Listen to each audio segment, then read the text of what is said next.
before I start this video today, I want to talk about something that's literally just happened. So this is the start of the video, and yeah, we're going to be going forward, back in time for the rest of the video. Anyway, it's stage 8 of the Giro d'Italia today, and I had something I was going to bring up in a video all by itself, but then when I saw the result of today's stage, I thought today is an ideal time to talk about it and just include just a nod to it at the start of this video. So, no spoiler alert now, but Alex Dowsett won stage 8 of the Giro d'Italia. He did it in, the best fashion possible, which is breaking away, going solo on your own. It made me think about something that I've wanted to talk about for a while, and that is what makes somebody win, and what drives that process to win. And I think today his ride in particular relates to a lot of situations I've been in the past, particularly the last kind of 12 months where things have been a little bit, rock and roll. If you follow any of his videos, I'm sorry Alex, I don't watch them all, but reportedly the latest ones where, he's been worrying about the future, obviously he's got a baby on the way, which I wish you the best of luck with, not having a contract for next year yet. Hopefully now you do, mate. But I think there's something in the performance today, what's driven him to that process. How has he pulled that off? He's driven by a process outcome rather than a goal outcome. What I mean by that is the goal when he got in the break was to get in the break, quite possibly. And then when the opportunity presented himself and he managed to go solo, the goal then was just to cross the line first and to win. That is the process outcome. I'm going to give it everything and I'm going to try and get to the finish first. That's a process outcome. But when you break it down into processes, I've got to get in the break first before I can win the stage. And then after that, I then have to break away, go solo. And then what do? Well, then I just focus on one thing, and that's getting to that finish line. He's in control. It's something he can control, and it's something that he can focus on. Brilliant race. Nice one, Alex. We're going to catch up on it later, but I just want to say well done. Make sure you leave a comment on his video and say well done. I think he deserves it. So, on with the video. See you, Phil. Catch you in the next one. How you doing? I'm looking for curtains. You are? I'm looking for curtains. Curtains, yeah, we do need. We need to buy. They're flowery. Yeah, I like flowers. Hang on, let me get my breath back. Just in a race for Phil. And what's that? You got Felix? No. Oh. We have a little cat that visits here. He's not here now, but his name is Felix, and he lives across the street, doesn't he? And he comes looking for food, and if we feed him, he's gonna stay, which is no bad thing. No, because he's got a family. He has got a family, but we are his family. He comes sometimes I'm working on the sofa during the day, and with the door open, or sometimes the door is shut actually, and he comes up to the door and he's like, meh, meh, meh. And I just leave him there, I don't let him in, and then when Charlie comes home from work, he comes straight. Oh my word, it's Phil.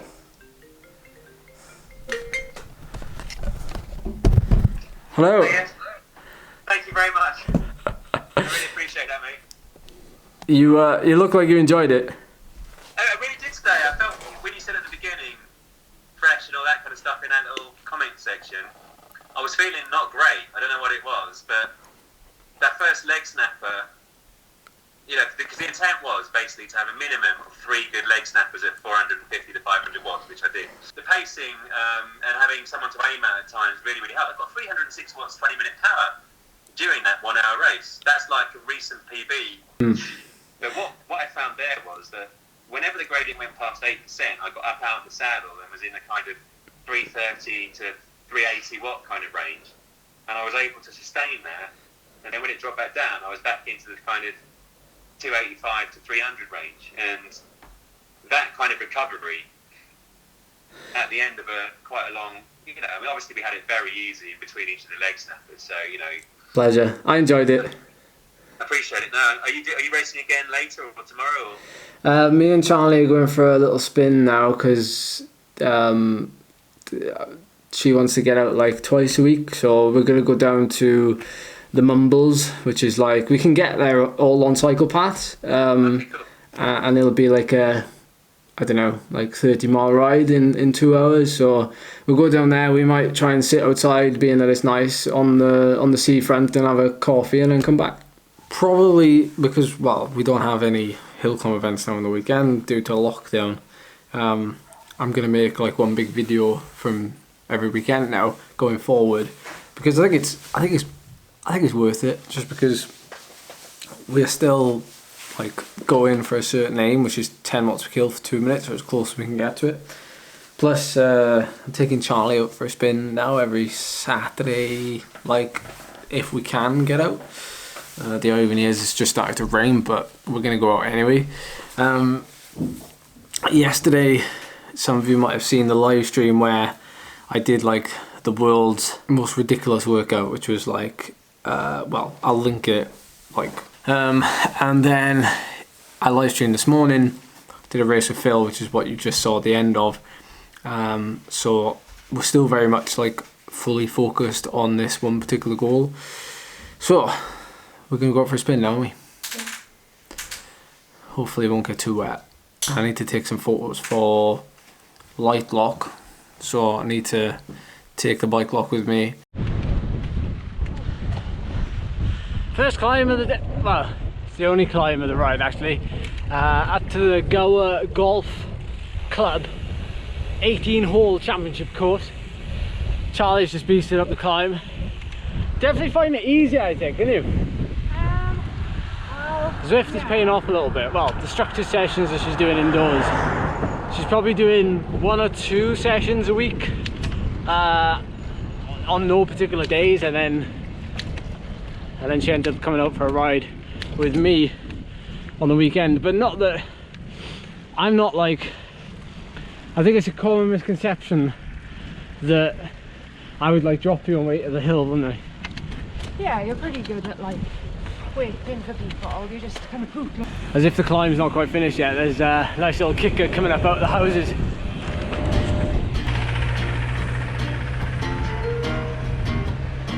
There with Kom Hunt, with all of its natural wildlife like cows and well, sheep, horses. Well, that's about it really. Yeah.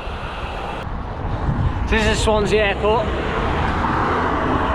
There's the runway. This is where I used to fly out to all my races when I was a pro. Okay, so we're en route to the Mumbles now, and we're going in kind of the back way, via like via Caswell Bay, and we're going down to Penard.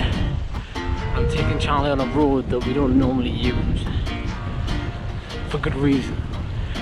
It's a little bit bumpy. It's one of my typical shortcuts. All good? Yep.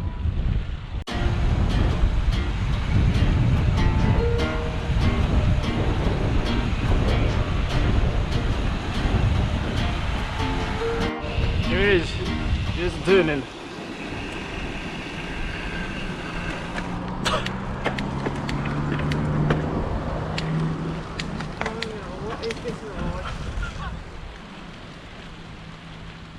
It's a perfectly good road. Just a bit steep and possibly rough. Oh my word. Oh my goodness. Just make sure you stay whichever side you want to stay on. It's fine.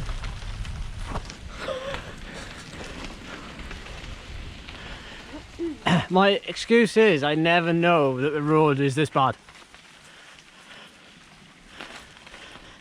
That's always my excuse.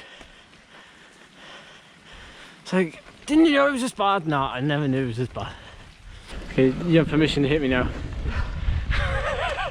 Never ever vlog trust an Laverack shortcut ever. It is always a rubbish road. I know what you're talking about. You loves it though, don't you? He loves it. I don't mind the off-roading. When you've done the road / shortcut, yeah, we're gonna get you some, as well as mudguards, because at the minute you're running my rear mudguard. I've sacrificed my bum today for not that it's raining, but it did look like it. They're the SKS. I think they're race blade. You can get Pro or XL, and I went for the XL because the XL fit 25 to 32 mil tires, and you never know when you're gonna have 25 to 32 mil tires. Okay, I'm gonna switch to Charlie cam now for the descent into Castle Bay.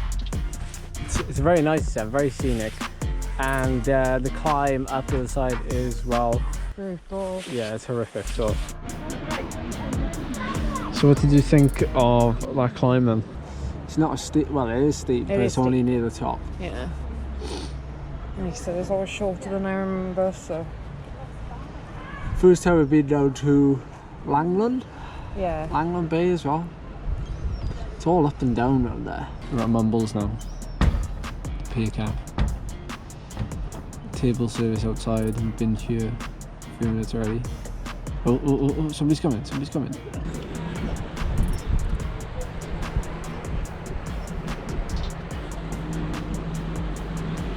How beautiful is this? So what we have here is this funny looking thing on my bike, but actually adds very little weight and is actually not at all noticeable when I'm riding along, and that's the Lightlock Flexi U, which you can get 10% off, and I also earn a bit of commission if you use my link, which is in the description down below. This I've decided not to use, obviously, because we're sat right next to the bikes, but I will use it when we have to eat the inside at some places. But yeah, it's a pretty handy piece of kit. It does the job as well. Just what you need when you're sat at a cafe. By the way, Reggie, I know you bought one of these, the Rossville frame bags. I hope it's going well for you, sir, because this one is doing us very well indeed. Charlie's brought a spare base layer with her, so she's changing into that now. Very, very useful. If any of you come down here for cycling holiday or anything, definitely have to bring you for a ride, and we have a cafe shop here. It's not a hidden gem by any means, but lots of people stop in Mumbles. Some of you that have seen, what's the film called, Twin Town, I mean, you'll know where I am right now. Mumbles Pier, it's the place. Twisty, twisty, twisty, twisty. Funny how like we haven't stripped off at all, we're still just sat in basically what we rode here in. Coffee and cakes arrived, 2 cappuccinos and a carrot cake, a Victoria sponge with cream. I am a little bit disappointed with the size, the height of that slice. It's probably a loaf, isn't it? Rather than actual round cake, so it's a weird size, but it'll do, and I will eat the cream. What have you done? What have you done? How am I gonna get that now? Oh, Just you're such a man with stuff.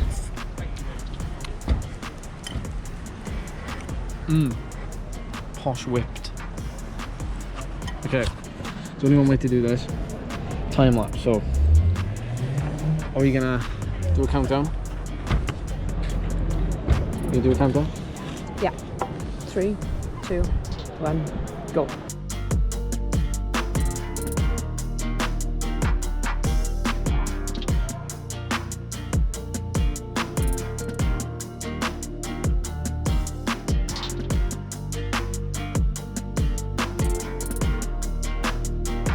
Stand by what I already knew about the Pia Caffey's carrot cake. and that's probably one of the best carrot cakes in the area. It's not too sweet. I think carrot cakes can be overly sweet very easily. And this one ain't. How's your Vicky sponge? It was nice.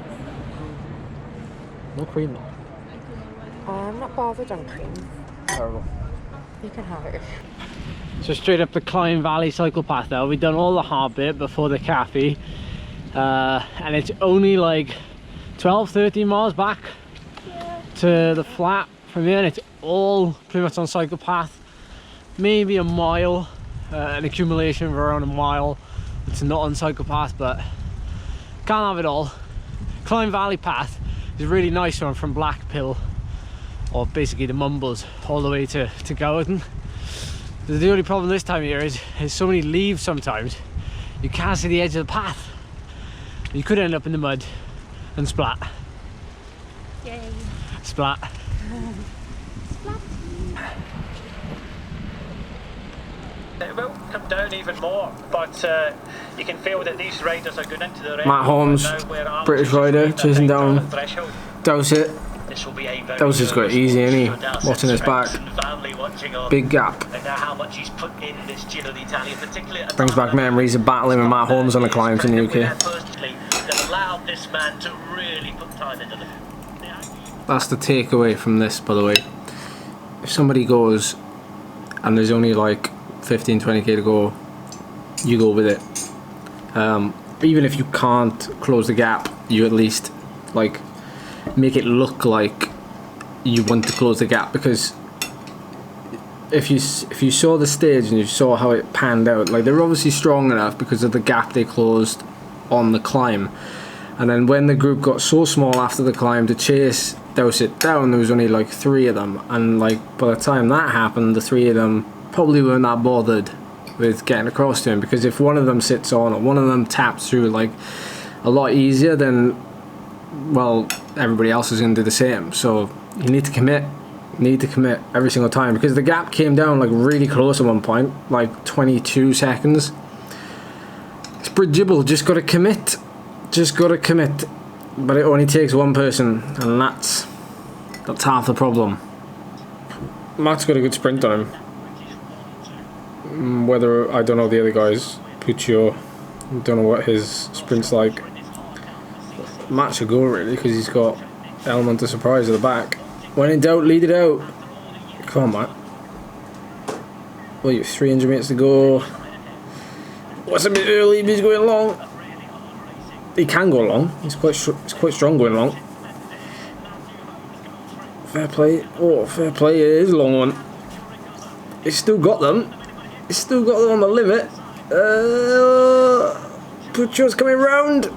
Oh, I think Puccio got it. Matt was like 3rd, I think. Oh, just to win like that as well, it just. As you get older, you'll know, Bernie. You wonder when your last win might be. No, but so basically, if he didn't, so if Alex hadn't won today, and let's say the Giro's his last race, he hasn't been offered a contract anywhere. That's the end of his career. People romanticise it, but it's all based on your performance. It's all based on your, like, how many stage wins you get, or how many bottles you carry. And it's like, you can make a career for yourself. Like Charlie Regalius is a really good example of like someone who made a career for themselves as like a super domestique.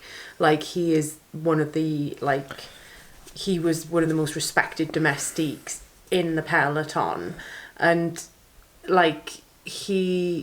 but people like Alex, who are kind of touted as the next great kind of rider, and then they've kind of struggled with a bit of obscurity over the last couple of years in terms of like their performance.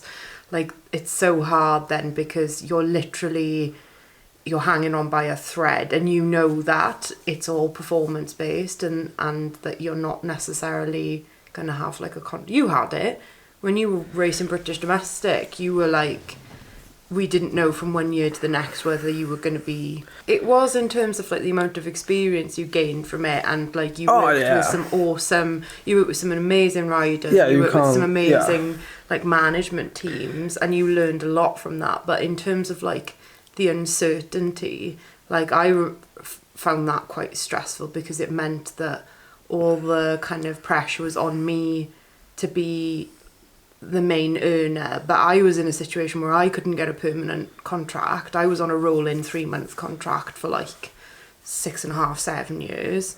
So it was like you can't. The irony is that we're more secure now than we ever have been. Yeah. There's no job security in cycling. Like if you're a rider, you're like They can't offer you any job security though, because the team has no It all comes down to the sponsor. Israel Startup Nation. Granted, I don't know a thing about this, but like sponsor, like the Factor could pull out of the bike sponsorship for that team, and the team's gone. That's the end of it. Like, where are you going to get your bikes from? Where are you going to get your equipment from? Well, granted, that probably won't happen, but like it is as unstable as that, and I think it is still surprising for a lot of people, and it's great what Dosset shows in his videos on his YouTube channel. Almost like so transparent that you wonder, like, what does the team think of it, and what do the hierarchy think? You know, the sponsors on that team, what do they think of it? And obviously it's great, but then when he shows, like I said, he shows like the warts and all, just like we do, but he's obviously at world tour level, and you know, we're just choppers, you're messing around. It's exactly the same. Like, you watch his videos, particularly recently prior to the Giro, he sat in his house, and like there's like you can see the pressure on his face, and you can see like he needs to win, needs result, even if it's the national 25 mile time trial champs in the UK.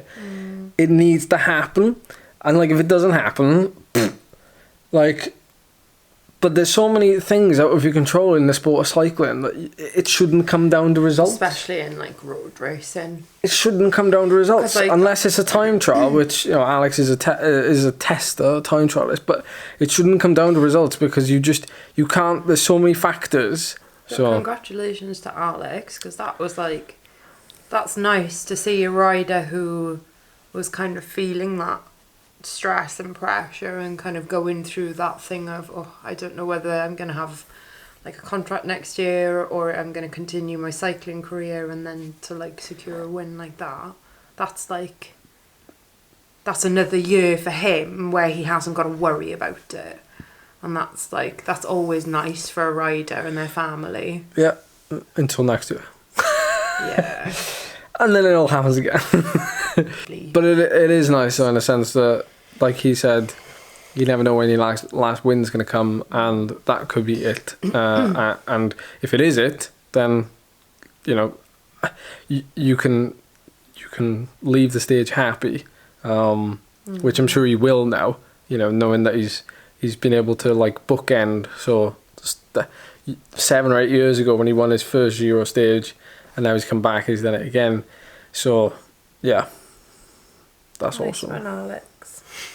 If you watch his videos, probably not. I doubt it. We're a small fish in a big pond. We've got 8,000 subs now, though, so thank you to everyone who watches what we do, which is... What you do. I just come you're along for a like, ride. Yeah. I'm just here by default. You're like, as people have seen today, like, you are part of it, aren't you? What have I done? You bought me cake at the cafe. I did buy you cake at the cafe. Exactly. So you play some part in it. So you take the people will say in the comments, you take credit. For She takes feeding credit. you. Yeah. Yeah, that pie was good. Okay, anyway, wrap the video up now. It's probably been a long one. Thank you so much for watching. If you liked it, which I hope you did, then please hit the thumbs up button and subscribe if you haven't already. We'll see you in the next one.